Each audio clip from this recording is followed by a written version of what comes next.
ముఖ్యంగా చూసుకుంటే, ఏపీ రాజకీయాలను ఫాలో అవుతున్న వారికి బోరుగడ్డ అనిల్ అనే వ్యక్తి గురించి కొత్తగా పరిచయం అక్కర్లా. చేయాల్సిన అవసరం కూడా లేదు. ఎందుకంటే ఏపీలో వైఎస్ జగన్ ప్రభుత్వం అధికారంలో ఉండగా అతను మామూలుగా రెచ్చిపోలేదు. మీ అందరికీ తెలిసిందే. సో, పేరుకే కేంద్ర మంత్రి రామ్‌దాస్ అథవాలే ఆధ్వర్యంలో నడిచే రిపబ్లికన్ పార్టీ ఆఫ్ ఇండియాకు ఆంధ్రప్రదేశ్ వర్కింగ్ ప్రెసిడెంట్ అని చెప్పుకునేవాడు. కానీ అతను చేసిన పనులు జగన్ రాజకీయ ప్రత్యర్థులను బూతులు తిట్టడం, వార్నింగ్‌లు ఇవ్వడం. సో, అంతకుముందు జనసేన అధినేత పవన్ కళ్యాణ్‌ని ఉద్దేశించి చాలా దారుణమైన బూతు పదాలతో నీ అమ్మ, నీ అక్క, నీ ఆలి అనే విధంగా మాట్లాడుతూ పవన్ కళ్యాణ్ కుటుంబ సభ్యులను కూడా చంపుదా, రేప్ చేస్తా అన్నట్లుగా హెచ్చరికలు జారీ చేశాడాయన. సంబంధిత వీడియోలు సోషల్ మీడియాలో కూడా బాగా వైరల్ అయ్యాయి అప్పట్లో. సో, ఇదంతా ఎందుకు చెప్తున్నానంటే, బోరుగడ్ల అనిల్ అయితే ఆత్మహత్య చేసుకుంటాడంట. చచ్చిపోతాడంట ఇంకాయన. ఆయన గురించి ఒక పెద్ద వార్త, ఒక పెద్ద వీడియో బయటపడ్డది. ఆ వీడియో ఏంటంటే తెలుసుకుందాం. దయచేసి ఛానెల్ సబ్స్క్రైబ్ చేస్తారని కోరుకుంటున్నాను. అదేవిధంగా మీకు ఈ వీడియో నచ్చినట్లయితే గనుక ఒక లైక్ చేయండి. సో, కూటమి ప్రభుత్వం అధికారంలోకి వచ్చాక బోరుగడ్డ అనిల్ మీద కేసులు పడ్డాయి. అరెస్ట్ అయ్యాడు కూడాను. జైల్లో ఉన్నాడు కూడా. అక్కడ అతనికి గట్టి ట్రీట్మెంట్ ఇచ్చినట్లు వార్తలు కూడా బాగా వచ్చాయి. మనందరికి తెలిసిందే.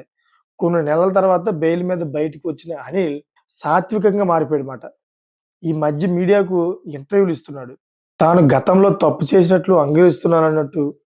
అదే సమయంలో ఎదురుదాడి మాత్రం ఆపట్లేదు. తనను టీడీపీ, జనసేన వాళ్ళు తిట్టినందుకు, ఫ్యామిలీని టార్గెట్ చేసినందుకే తాను అలా మాట్లాడాల్సి వచ్చిందని అంటున్నాడు. సో, పవన్ కళ్యాణ్, చంద్రబాబు, లోకేష్‌ల మీద విమర్శలు చేశాను కానీ, మీడియా ప్రచారంలో జరుగుతున్నట్లు అయితే తాను మాట్లాడలేదని, వీడియోలను కట్ చేసి, ఎడిట్ చేసి దుష్ప్రచారం చేశారని అతను తాజాగా ఒక ఇంటర్వ్యూలో వ్యాఖ్యానించాడు. సో, పవన్ కళ్యాణ్ సిస్టర్స్ తన సిస్టర్స్ లాంటి వాళ్ళేనని, తనకు సిస్టర్స్ ఉన్నారని, అలాంటప్పుడు తాను ఎలా మాట్లాడుతానని అన్నాడు. మొత్తం అంతా కూడా రూపురేఖలు మారిపోయినాయి. మరి థర్డ్ డిగ్రీ కోటింగ్ తోటి మొత్తం లైన్‌లోకి వచ్చేసాడు. సో, తాను వేరే సందర్భంలో అన్న మాటలను వక్రీకరించి తన మీద దుష్ప్రచారం చేశారని అంటున్నాడు ఓ పక్కన.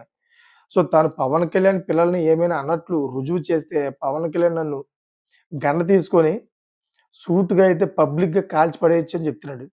చూసారు కదా! అంటే ఎంత మార్పు వచ్చిందో థర్డ్ డిగ్రీ వల్ల. సో, మరోవైపు పవన్ కళ్యాణ్ హిందూ కాదని, ఆయన అన్నా లెజినోవాని పెళ్లి చేసుకున్నప్పుడు బాప్టిజం తీసుకున్నాడని ఇతను మళ్ళీ కారు కూతలకు వస్తున్నాడు. పవన్ కళ్యాణ్, చంద్రబాబు, లోకేష్ నుంచి తనకు ప్రాణహాని ఉందని అతను అంటున్నాడు. తనను పవన్ కళ్యాణే కేసుల్లోకి ఇరికించాడని, తన మీద ఆయన కక్ష కట్టినట్లు జైలు అధికారులు, పోలీసులు చెప్పారని, తన మీద ఆయన ఎందుకు అంత ఫోకస్ చేశారో తనకు అర్థం కావట్లేదని మీడియా ముందు చెప్తున్నాడు.